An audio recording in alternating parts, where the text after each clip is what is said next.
ลมหายใจสุดท้ายถ้าหากนี้เข้าไปในใต้สำนึกถึงอยากเลิกก็แสนยากลำบากหลายเพราะเข้าลึกเกินกลัว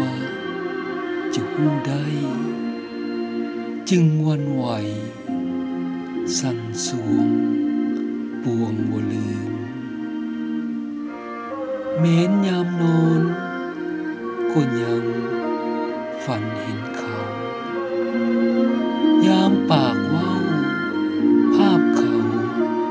ปรากฏอยู่ดังโลกนี้มีแต่แม่สูงตรูสร้างอดสู่แท้เฮาหักเขาเกินคงเป็นว่าสั่วซีบนี้ลืมเขายากสุดกระดาษจะยอมรับความจริงนี้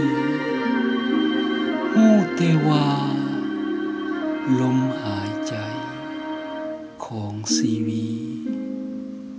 สุดท้ายนี้คงมีเขา